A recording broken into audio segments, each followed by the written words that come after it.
Feira Brasileira do Varejo, esse é o FBVcast, com os insights direto do palco para você.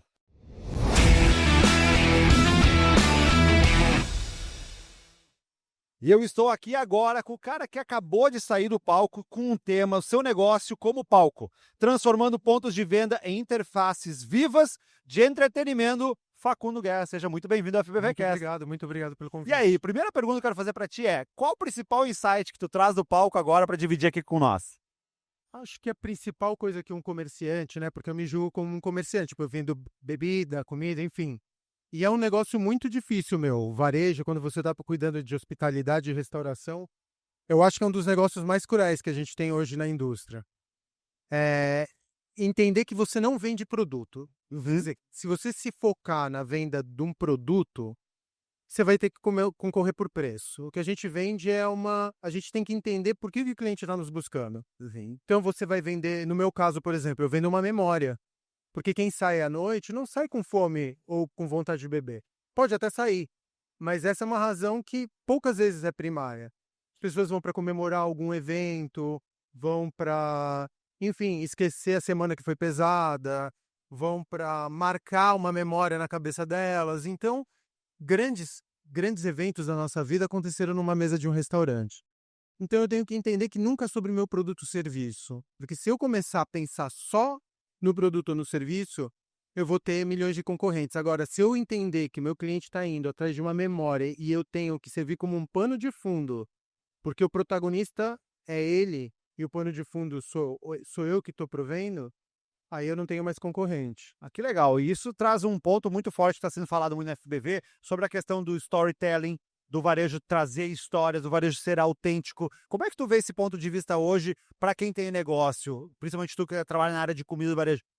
É uma oportunidade bacana dessa necessidade que está vindo agora? Eu acho desde que não seja uma história de mentirinha. Boa. Às vezes você precisa. A gente fica com essa pressão, né?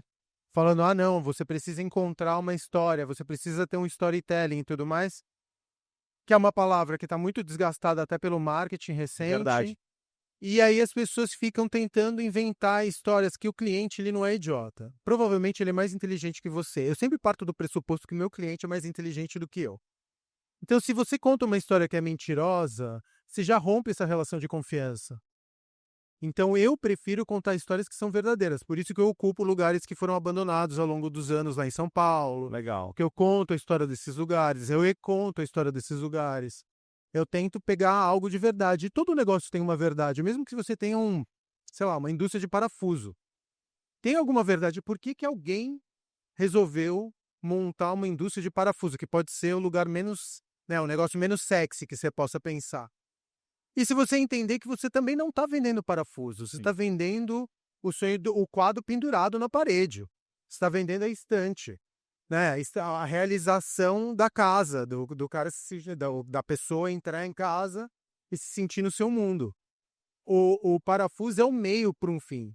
Então você tem que entender qual que é o fim da pessoa, no final das contas. E daí talvez você conte uma história onde o cliente é o protagonista. Ah, legal. E aí voltamos para essa outra parte que hoje o varejo como um todo, ele está buscando muito uma fase de dizer que os proprietários podem ser protagonistas para chamarem as pessoas para os seus negócios. Como é que tu vê esse processo hoje, principalmente na tua área? Olha, eu acho isso ótimo desde que seja natural na pessoa. Perfeito. Mais uma vez, você forçar uma pessoa que não é extrovertida a ficar fazendo vídeo no Instagram, Essa vai é dar aquela questão do cara errado. seguir trend do nada, né? Exatamente. Então, se o dono tem essa verdade dentro de si, se ele é uma pessoa extrovertida, se ele é engraçado, se ele sabe vender seu produto como ninguém, se ele é o seu melhor vendedor, eu acho que aí cabe. Se não é esse o seu papel, se você tem outros papéis dentro da empresa, não se força a fazer uma coisa que você não gosta. Eu não gosto de fazer isso. Eu faço porque é necessário, mas eu não gosto de botar minha cara na frente dos restaurantes. Porque eu acho que o meu produto tem que falar por mim. Legal. E se eu apareço através daquilo que eu faço. Então, o que está por trás de todos os lugares que eu tenho hoje, sou eu, porque são negócios legítimos mesmo, que eu tirei de dentro de mim. Então, no final das contas, eu apareço pouco como um protagonista, até porque eu tenho sócios e tudo mais, mas quando apareço num contexto certo. Perfeito. E como gerar e continuar tendo autenticidade, ser verdadeiro no que está trazendo para o teu cliente, num mundo em que joga a gente muito pro digital e a inteligência artificial por nos ajudar e muitas vezes falta esse senso de usar ela a Cara, favor. assim, eu acho que a gente está passando por um momento histórico que, sei lá, poucas vezes foi visto, né, do ponto de vista tecnológico. E eu acho que a única reação que a gente pode ter é sendo humano, o mais humano possível, porque isso a inteligência artificial nunca vai conseguir, de alguma forma, simular. Perfeito. Então, é muito talvez por LLM você consiga simular um atendimento, mas você não vai simular a percepção da linguagem corporal, da insegurança de alguém, da pessoa que está procurando alguma coisa porque ela está com um problema para resolver sério. Então, eu acho que essas conexões humanas que a gente faz no varejo, essa coisa do dono conhecer cada um dos seus clientes, de ele colocar a barriga atrás do balcão, dele entender por que os clientes saíram de lá insatisfeitos, dele ler todos os Google Reviews usando a tecnologia a seu favor, para ter escala, mas se preocupando com essas relações ponto a ponto, eu acho que é imprescindível, porque senão você vai virar, nessa guerra de inteligência artificial, primeiro vai virar um commodity, porque todo mundo vai ter inteligência artificial à sua disposição. Basta você gastar, sei lá, $200 por mês. E os grandes, eles já vão ter suas inteligências artificiais customizadas. Então deixa a IA do balcão para trás. Talvez no gerenciamento da tua operação, a IA seja importante. Do balcão para frente, seja o mais humano possível. Perfeito. Eu acho que isso vem em relação também de outra tendência que você tem se falado muito sobre a questão de criar comunidades, né? Que as pessoas estão daquela questão do macro, tá cada vez mais no micro, de entender o teu contexto, quem é teu cliente e a trabalhar dele. Teve até uma tendência 2 anos atrás na NRF que falava que as pessoas estão dispostas a querer consumir tudo a 15 minutos da sua casa. Como é que tu dá essa dica hoje da pessoa que está querendo realmente entender o que é uma comunidade? A primeira coisa é, seu produto se insere dentro de uma comunidade? Quer dizer, não dá para você entrar, querer montar uma comunidade. Não se monta comunidade, se entra dentro de uma comunidade, Boa visão. né? Ou você vira um eixo que contribui com comunidades que já são existentes. Você não vai montar uma comunidade do nada. Então vamos supor, eu vendo sofá. Tem comunidades de amantes de design brasileiro, por exemplo. Tem comunidades que amam decoração, arquitetura de interiores.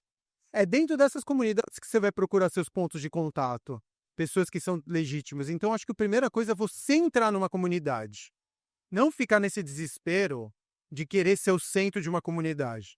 Entendi. Né? Legal, Líder boa de uma visão. comunidade. Você entra primeiro nas comunidades como um amante, porque se você está fazendo isso, você tem que estar interessado pelo produto que você tem. Voltamos para a verdade que falava. Exatamente. Que legal. E aí você entra primeiro como um membro, entende as necessidades, e aí, como membro, você vai ter legitimidade para falar das dores das pessoas que estão à sua volta. E até você acaba, por coleguismo, comprando dos membros da comunidade, porque a comunidade quer se fortalecer. Sim. A comunidade, ela tem, às vezes é ilusório ou não, mas ela tem aquele senso de autopreservação, que o mundo pode atacá-los, entendeu? Eles são núcleos fechados. Então, eles preferem trocar economicamente dentro dos seus limites. Então, primeiro entra dentro de uma comunidade para depois você pensar em criar sua comunidade, porque vira mais uma vez uma palavra Bonita e maravilhosa que aparece em PPT de marketing o tempo inteiro. Aí você fala storytelling, você tem que criar storytelling. Você tem que construir sua comunidade, blá, blá, blá, blá, blá. E as pessoas ficam perdidas. Exato. Não, Você tem que ser creator. E a definição do Dash foi muito boa, né? Tem que participar da comunidade, ser pertencente, é muito boa. Senão você vai fazer uma coisa... Então, esquece essas palavras que normalmente são ditas, né, em agência de publicidade.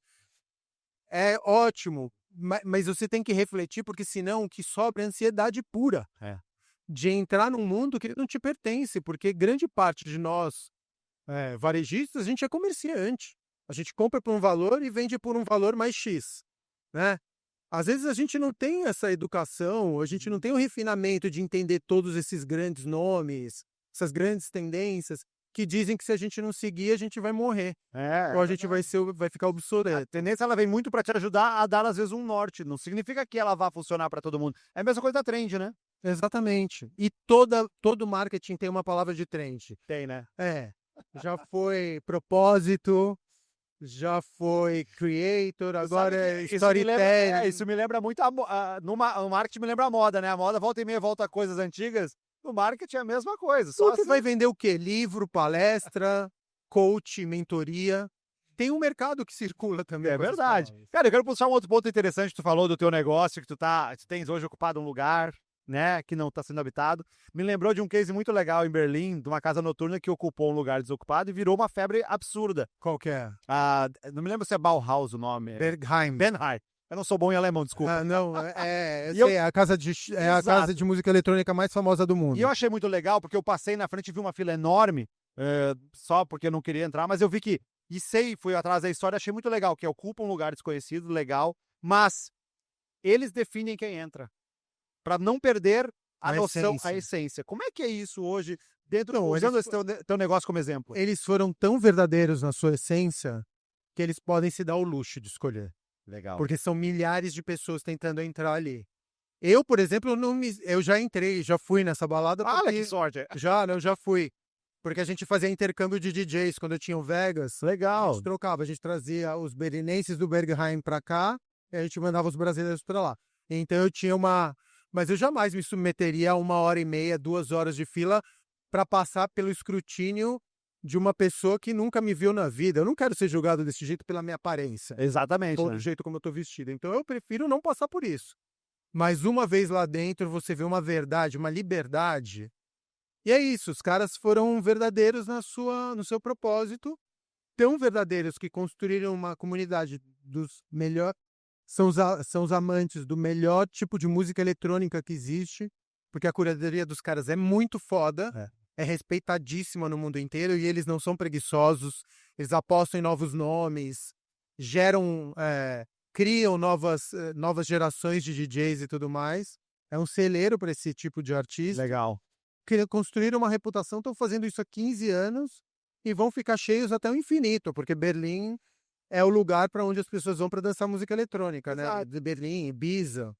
São os epicentros de música. E o teu negócio, ele também vem desse princípio de gerar essa verdade de algo que vai se conectando com as pessoas. Eu sempre faço para mim, essa que é a coisa. Eu acho muito louco, assim, porque uma outra coisa que a gente sempre ouviu na nossa vida inteira é público-alvo. Verdade. E eu, sinceramente, eu não acredito em público-alvo. Eu não conheço a Dona Maria, o seu José, se ele tem... Pessoas são tão diferentes. Eu acho que nos conecta são os gostos. Legal. Você, por exemplo, pode ter 70 anos, você gosta de vinil, você pode se conectar com alguém da geração Z, que está entrando no mundo do vinil agora. Inclusive está bastante, né? Exatamente. Indo pro analógico, né? Exatamente. Você pode ter uma Ferrari, mas esse menino de 18 anos, ele não só tem uma bicicleta. Ele tem uma bicicleta e uma coleção de 30 vinis. O amor pelo vinil é o que conecta. Que cria a comunidade. Da qual eu pertenço, porque eu tinha, sei lá, 2.000 vinis. Então eu montei, por exemplo, o meu último negócio foi feito para mim, para ouvir minha coleção de vinis. Olha que legal. Chama Formosa Hi-Fi. E com isso, eu consegui construir um lugar que tecnicamente era irrepreensível para audição de vinil, então, porque eu não queria passar esse tipo de vergonha de montar um lugar para os meus amigos amantes de vinil e esse lugar não ser adequado para essa audição. E aí, no final das contas, deu certo, mas é porque eu monto para mim. E aquela coisa do Pedro e a igreja, coloque a primeira pedra e eles virão. Se você fizer alguma coisa com verdade, se você colocar propósito, de verdade mesmo, o bagulho for sério, verdadeiro, se não errar no preço, e preço também é um componente muito grande de experiência. Experiência é uma outra dessas palavras. Sim. Mas eu já vi que o John Pine está falando sobre transformação. Já está tirando essa parada de experiência, todo mundo falando sobre experiência. Mas também, talvez seja a nova palavra vindo. O que é transformação? Transformação a gente se transforma todos os dias. Mas enfim, quando você faz para você, você vai encontrar outras pessoas que gostem da mesma coisa, independente da classe social, do gênero, da orientação, independente de tudo. E aí você consegue fragmentar pelas redes sociais. Você consegue achar tua turma. Porque a rede social funciona como uma ferramenta mais fácil de De conectar. aglutinação. Legal, Então eu não acredito nessa história de público-alvo. Acho público-alvo uma besteira. tá bom. Facundo, muito obrigado pela tua Imagina. participação. Espero que tenha gostado desse papo aí, porque eu adorei. Obrigado. Poderia ficar horas contigo aqui. Mas Obrigado. obrigado pela participação na Feira Brasileira do Varejo mais uma vez. Valeu. Obrigado. Este Uma é o honra. FBV Cast.